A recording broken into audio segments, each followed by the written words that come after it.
Bom dia a todos, né? Obrigado por terem vindo nesse momento assim tão confuso, né? Porque está um trânsito complicado, véspera de Copa, esse tipo de coisa.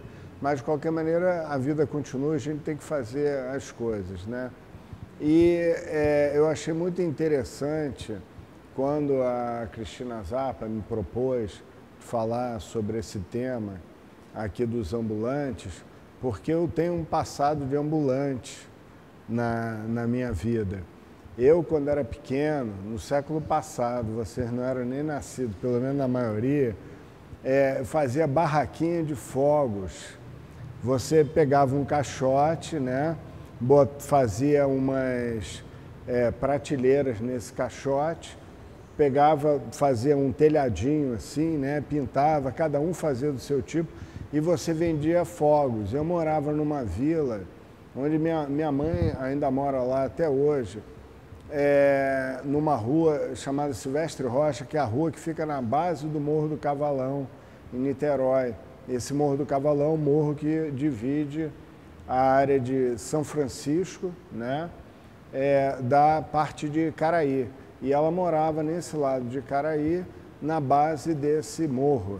E era outro tempo, né, porque a rua era de areia, você jogava bola de gude ali, jogava taco, fazia... Uma vez a gente levou até um cabrito, que o cabrito caiu do morro, aí a gente levou para casa para tratar do cabrito, depois a mãe dele veio buscar, ela veio e ficou assim na beira da pedra, né, que eles ficam bem na pedra assim, berrando lá, nós levamos o cabritinho, entregamos, então era uma vida bem de roça praticamente, né.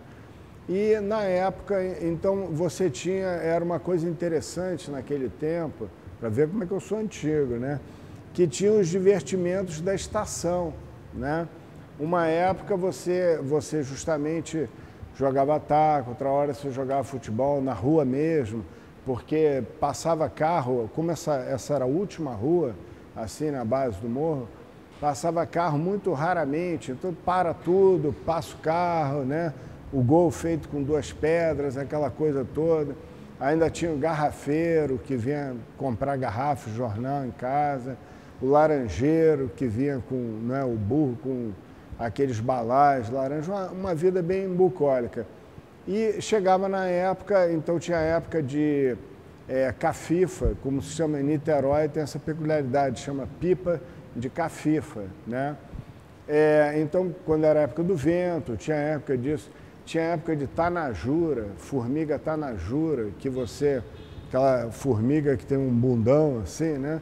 E exatamente, a gente pegava para comer, era uma época, era uma vida bem, assim, regida pelas estações, né? Era um negócio interessante. E quando chegava na época da festa junina, eu montava a minha barraquinha lá e vendia, né? Você vendia aqueles fogos que você comprava, balão, aquele balãozinho japonês pequeno, não sei o quê. Até um dia que eu sofri um atentado, parece mentira, mas não é não. Veio um menino maior de bicicleta, eu ficava ali na beira da vila, do lado esquerdo, não sei porquê, eu acho que, bom, minha mãe morava nesse lado esquerdo, eu ficava aqui na entrada da vila ali assim, com a minha barraquinha, aí veio um menino, jogou uma cabeça de negro dentro da minha barraquinha, e a barraca explodiu todinha, né? Porque ele jogou, você tinha aquele negócio de bombinha, cabeça de negro, bombinha na caixinha, bombinha no varejo, ele jogou de sacanagem mesmo, né? Dentro do lugar que tinha chilena e cabeça de negro, e explodiu a minha barraca. Quer dizer, já fui vítima de um atentado precoce na infância, e aquilo desestimulou minha carreira ali de vendedor de fogos, né? Aí eu abandonei ali. Mas mais tarde, quando eu fui estudar cinema lá em Paris, isso foi na década de 70, entre 74 e 79. E eu fui assim, era outro tempo, eu estou dizendo, não repitam isso que vocês vão ficar presos na alfândega lá. Porque naquela época eu fui só com uma passagem de ida, né? a gente falou assim, bom, no máximo, na pior das hipóteses, a gente vai ter que ganhar um dinheiro para poder voltar, né? Mas se não ganhar também eles deportam, a gente já fica, para voltar é sempre mais fácil, né? Aí fomos lá, mas já com a documentação toda traduzida para tentar estudar, mas eu não tinha nem bolsa, nem dinheiro de família, então ficava fazendo aqueles trabalho de limpeza, o que aparecesse, de mudança, de lavador de vidro e tudo isso. E um desses trabalhos, que eu sempre fui muito ligado à música, né? Um desses trabalhos era no chamado Mercado das Pulgas.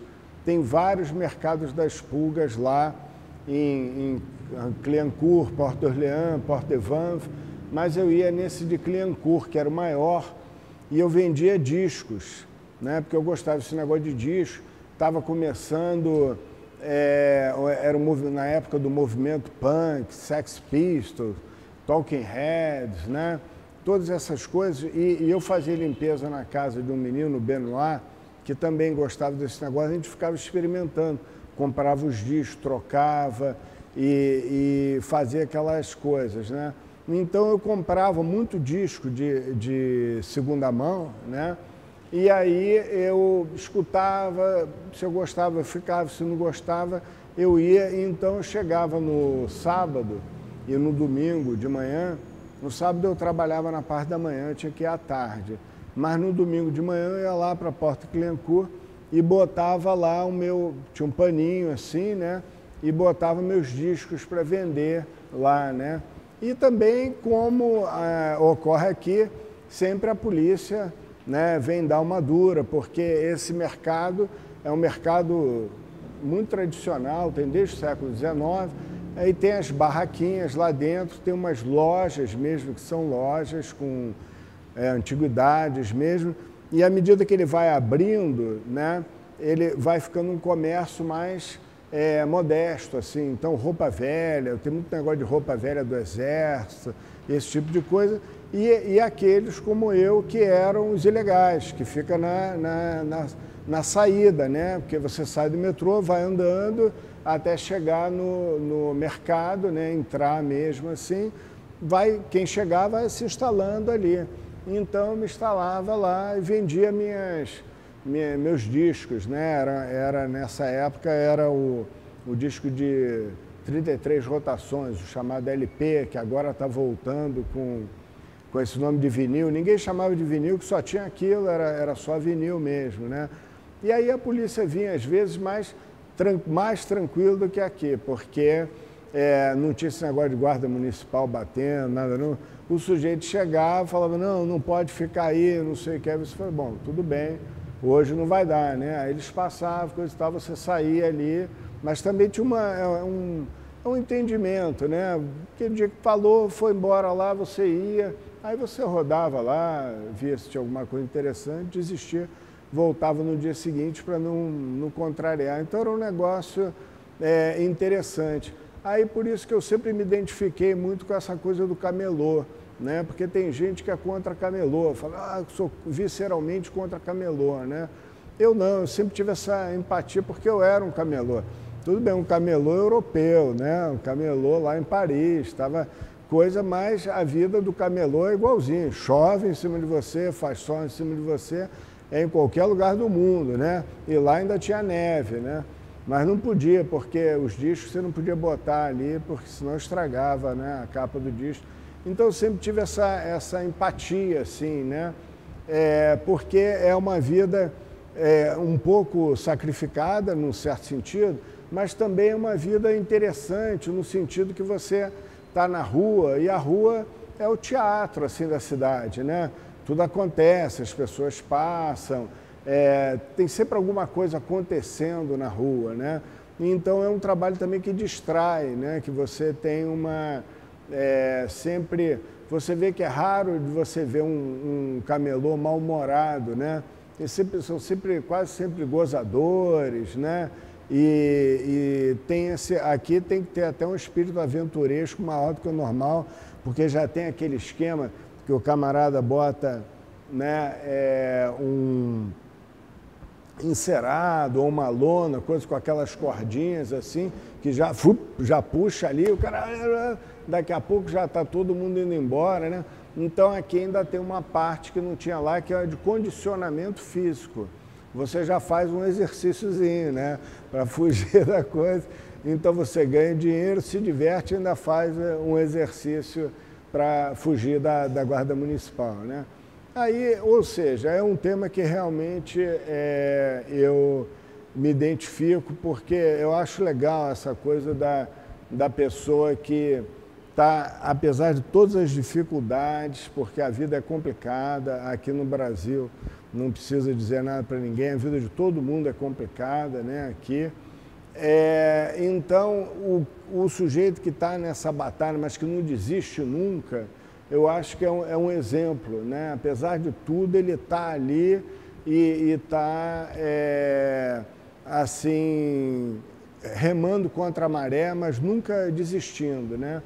Aí, o que eu fiz? Vocês viram a exposição com o exemplo do Ferrez, né? E do nosso amigo Flávio aqui, que é o Ferrez dos dias contemporâneos, né? Que até eu acho que era interessante você levar esse trabalho adiante, né? Não parar aí, porque você vê, daqui a 100 anos, quando você tiver um pouco mais de idade, porque agora não é impossível, né? Você vê que tem um número de pessoas centenárias muito grande. Você vai ser o Ferrez ao vivo, porque o Ferrez, a gente está apreciando o trabalho dele, ele morreu em 1923, conforme está ali especificado, né? Mas justamente o que é de interessante no trabalho dele? Que é a mudança do trabalho escravo, né, para o trabalho do trabalhador livre, mas que era tão pobre quanto o escravo. Conforme você vê ali, em algumas fotos, qual era o símbolo da escravidão? Era o fato do sujeito não ter sapato, porque você não gastava, não existia sandália havaiana naquele tempo, né? Senão o escravo ia usar a sandália havaiana. Mas naquele tempo o sujeito andava descalço. Aí a primeira coisa que ele fazia, quando ele conseguia a alforria, era comprar um sapato para demarcar a condição dele de homem livre, né? E nas fotos do Ferrez vocês percebem que já tem ali alguns trabalhadores com um bigodão, uma cara meio de italiano ou de português e descalços, né? Quer dizer, tão pobres quanto o escravo.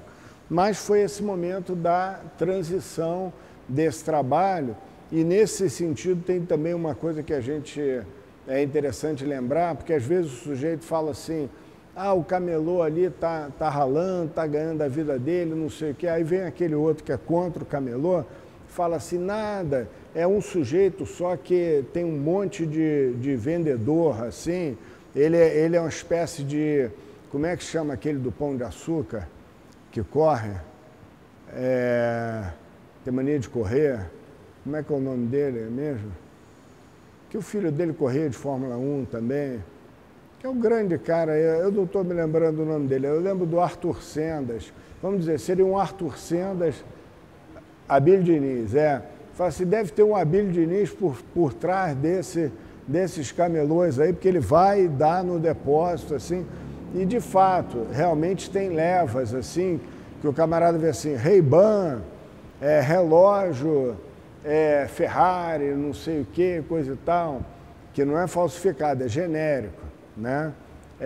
Aí tem um outro que é réplica, tem toda uma coisa de preço, né, e tudo, mas isso, na realidade, acontecia no tempo da escravidão, porque o escravo de ganho, ele também trabalhava para um empresário, vamos chamar assim, né, entre muitas aspas, porque o sujeito ficava em casa, mandava o escravo na rua, né?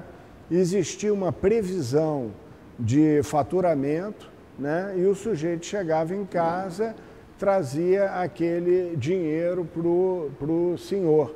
E aí existiam, assim, formas diversas, né, de convivência, mas geralmente se ele faturasse mais, ele podia ficar com esse excedente, que era com isso que ele ia acabar comprando a alforria dele, né? Ou seja, esse negócio de um sujeito controlando vários, que é uma crítica feita para o camelô contemporâneo, já vem do século XIX, né? Uma coisa que vem do século XIX. Aí, o que eu fiz? Eu peguei, para dar um exemplo assim, de como isso é uma realidade internacional, né?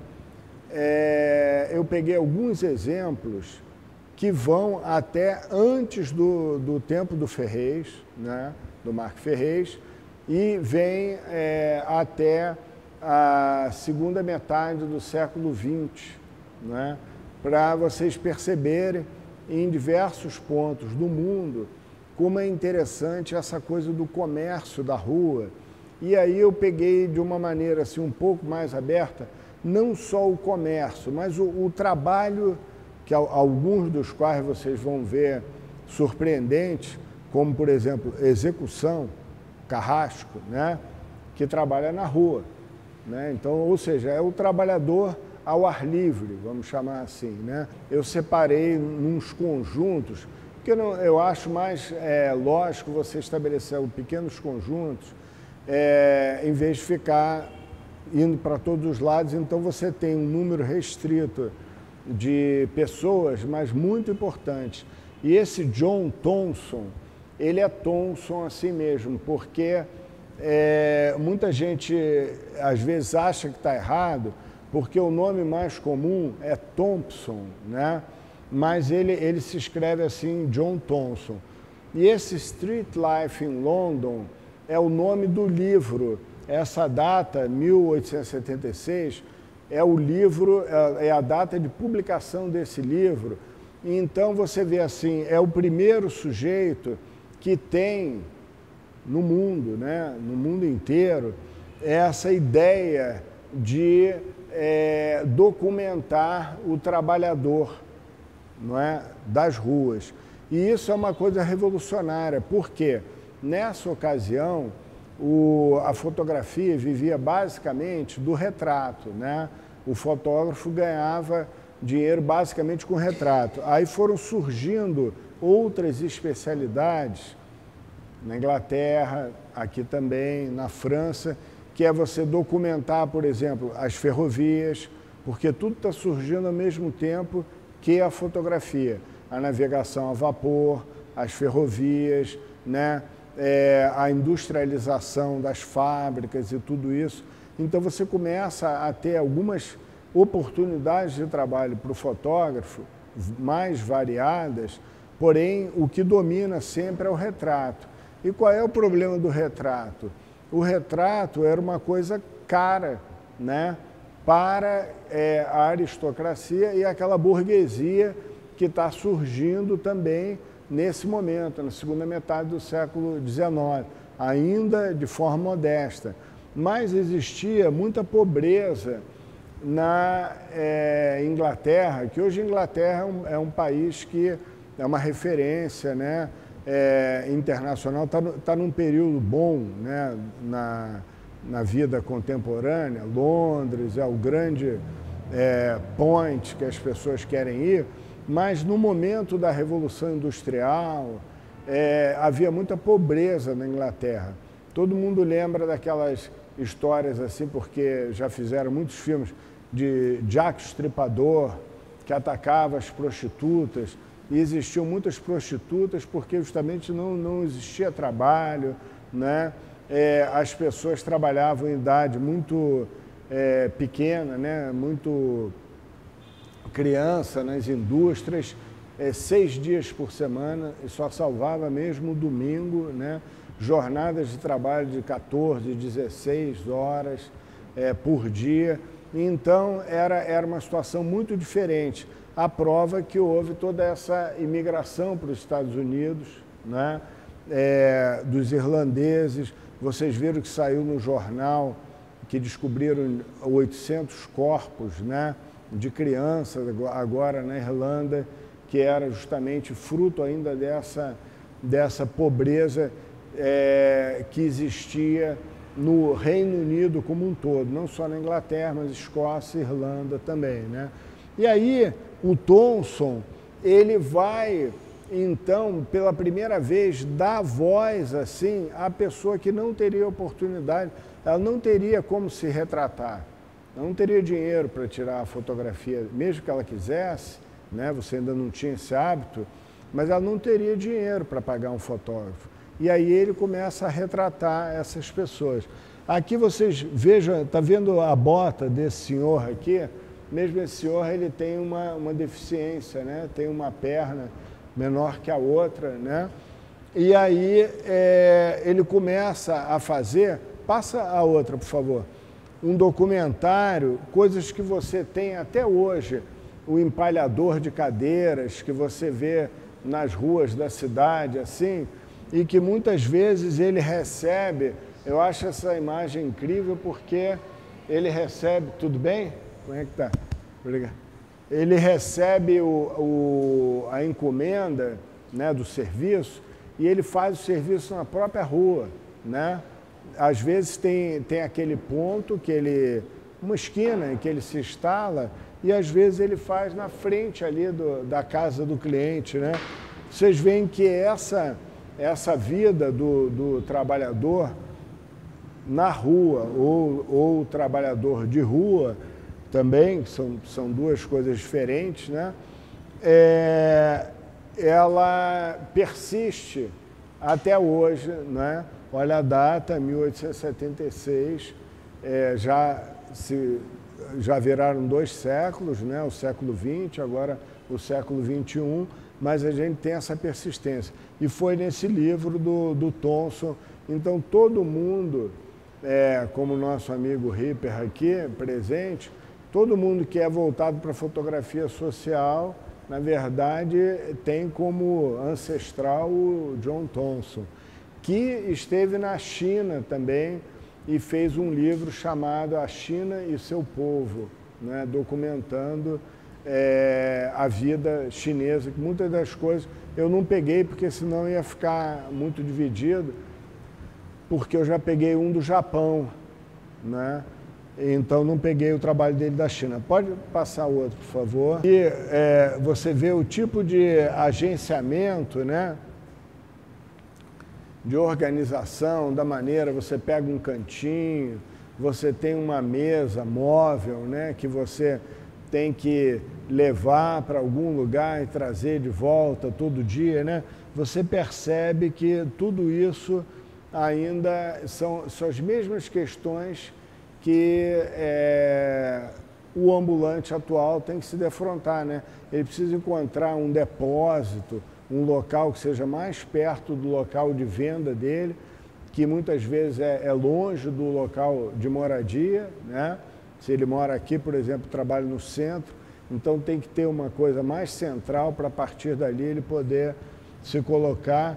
E tudo isso também existiu nessa Londres vitoriana, né? Pode passar, por favor. Olha essa, como tem alguma coisa do Ferrez, né? Porque o Ferrez também tem o sujeito que vende vassoura e tudo isso, né? E eu acho interessante, diferentemente do Ferrez, porque o Ferrez ele fez um fundo, né, ao ar livre, que foi uma coisa inovadora, tanto que você vê no trabalho do Rogério Reis, hoje em dia, aquele do Carnaval na Lona, né, ele pegou esse sistema de montar um estúdio a céu aberto, né, e o Irving Penn, ele fez uma coisa mais ou menos semelhante, porque ele fazia um estúdio que ele levou em vários locais, na Nova Guiné, na África, na Ásia e tudo, onde era também um fundo, né? Só que ele montava uma espécie de casinhola, só que não tinha teto, era para trabalhar com a luz do sol também, né? Só que tinha uma barreirazinha, assim, né? Vamos dizer, uma cabaninha sem teto. E aqui ele não, ele usa o local, né, o fundo local. E é interessante que você vê esse corte enviesado, moderno, né? Não é uma coisa chapada. Em quase todas as fotos dele você vê que não tem uma frontalidade, né? Que era até normal nessa época. Pode passar outra, por favor. Aqui o engraxate, a figura do engraxate, vocês vão ver em outros, porque o engraxate é uma profissão emblemática na história da fotografia, né? Primeiro, o engraxate persiste até hoje. A gente vê nas ruas da cidade, né, o engraxate ali ganhando a vida nos dias de hoje. Mas em termos de fotografia, tem uma história interessante que é o seguinte: a primeira vez que um ser humano, o primeiro ser humano a aparecer numa fotografia foi o engraxate e seu cliente, que estava lá em Paris, no Boulevard de Capucines. Então o sujeito está nessa posição, ele fica imóvel um determinado período de tempo, né? Paradinho ali, com a bota dele ali, o menino engraxando. E aí o Daguerre, que foi um dos inventores, né? Teve o Niepce, teve o Daguerre, aqui a gente teve Florence, na Inglaterra teve o Talbot. A fotografia, na realidade, tem vários inventores, né? Mas o Daguerre estava lá numa janela que dava para o Boulevard de Capucines e fazendo uma vista do Boulevard, né? E como o tempo de exposição era muito longo naquele momento, que a gente está falando de 1839, né? O tempo de exposição muito longo, as pessoas passavam e não ficavam registradas na chapa do daguerreotipo, que é uma chapa de metal, né? Mas quando depois, né, ele foi examinar, viu que havia esse vulto, né? Isso é reproduzido em todos os livros de história da fotografia. Havia esse vulto duplo, né, do engraxate e seu cliente. Então foi a primeira vez que houve essa casualidade de aparecer um ser humano na fotografia, né? Pode passar, por favor. Aqui o pessoal botando cartaz, ainda é também uma profissão dos dias de hoje, né?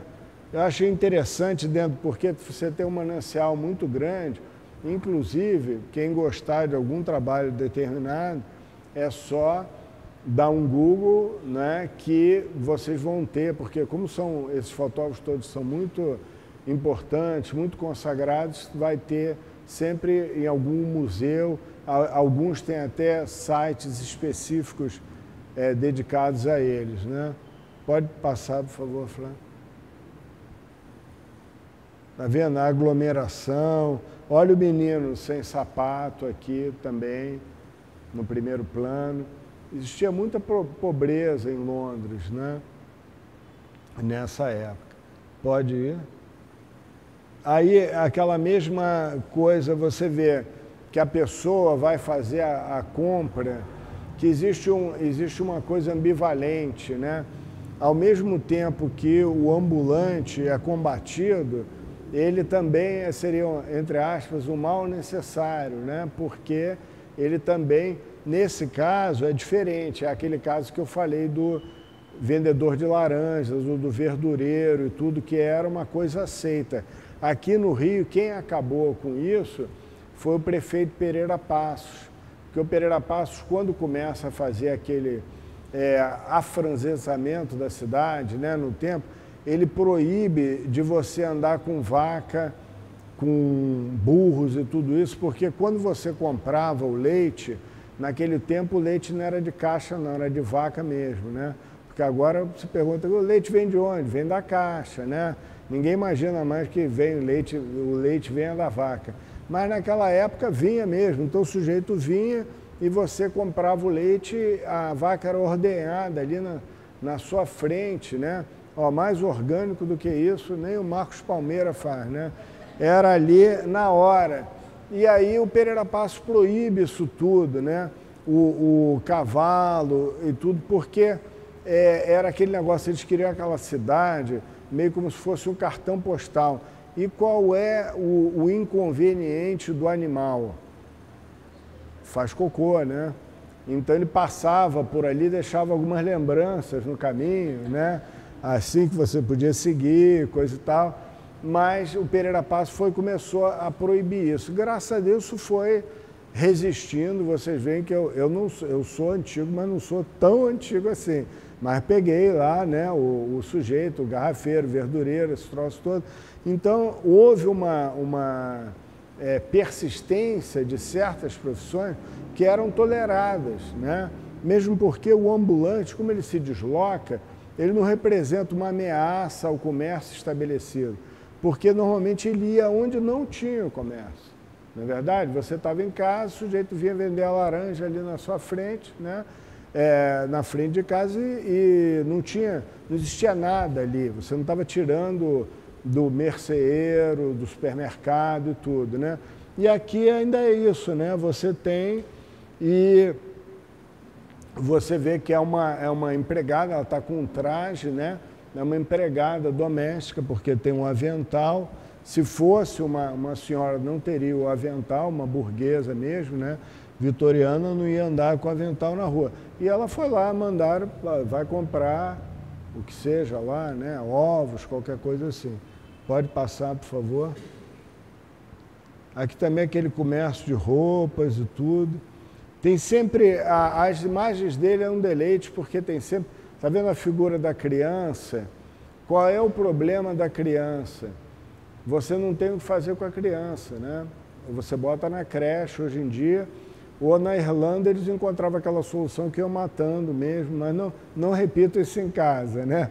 Que vocês viram que encontraram a cova rasa lá com 800 cadáveres. Mas é mais negócio você levar a criança com você do que deixar lá na Irlanda, naquela escola lá, que era um problema, esse já mascarava outro problema social, que eram as crianças de mães solteiras, né? Que elas eram obrigadas a abandonar lá.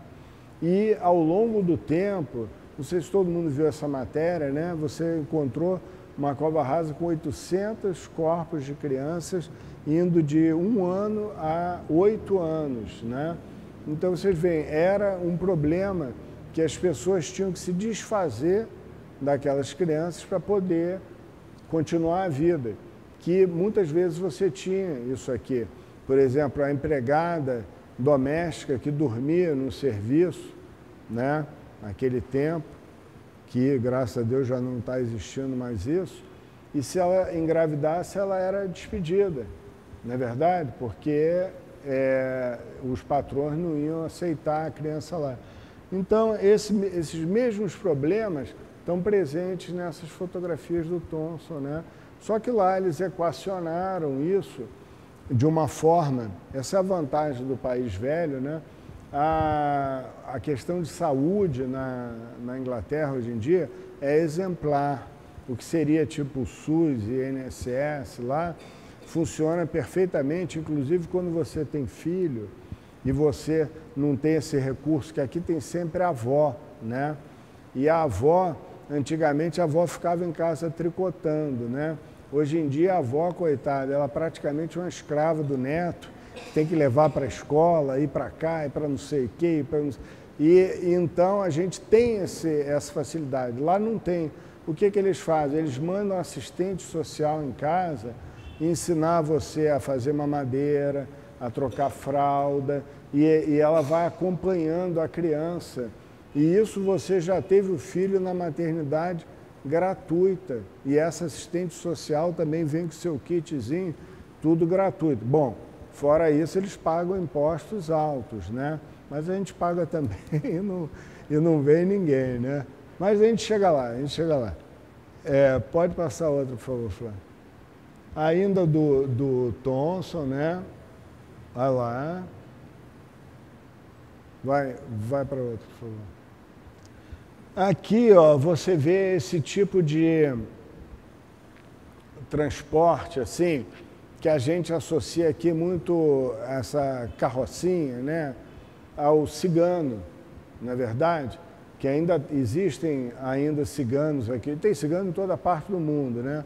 Mas ainda existem ciganos aqui no Brasil, só que isso era comum lá, não só para ciganos, né? E para vocês verem como uma coisa é curiosa, né? Existe a União Europeia, hoje em dia, que elas têm 18 países atualmente, se não me engano, né? Mas na França, A França está expulsando os ciganos. Um governo socialista do Hollande, né? Seria um governo supostamente humanista, né? Mas o cigano é a União Europeia para os países constituídos. O cigano, ele é o quê? O cigano equivale ao índio aqui no Brasil, né? É o sujeito que não se encaixa no sistema. Então, da mesma forma que a gente vai matando os índios discretamente para fazer hidrelétrica, mineração, não sei o quê, papapá, e ninguém quer muito falar disso, saber disso e tudo, os ciganos também estão passando e vão sendo expulsos porque eles eram muito da Europa do Leste. Na Tchecoslováquia, por exemplo, na Hungria, você vê a foto dos grandes fotógrafos, o Kertész na Tchecoslováquia, na Hungria, o Kertész na Hungria, na Tchecoslováquia, o Kudelka, que ainda é vivo, né? Ou seja, isso é uma coisa do pós-guerra, tinha muitos ciganos. E agora, o Kudelka até fez um livro que simbolicamente, esse livro saiu na década de 70, é Ciganos, o fim da viagem, porque ele já começa a não ter local, né, aceitação em lugar nenhum do mundo.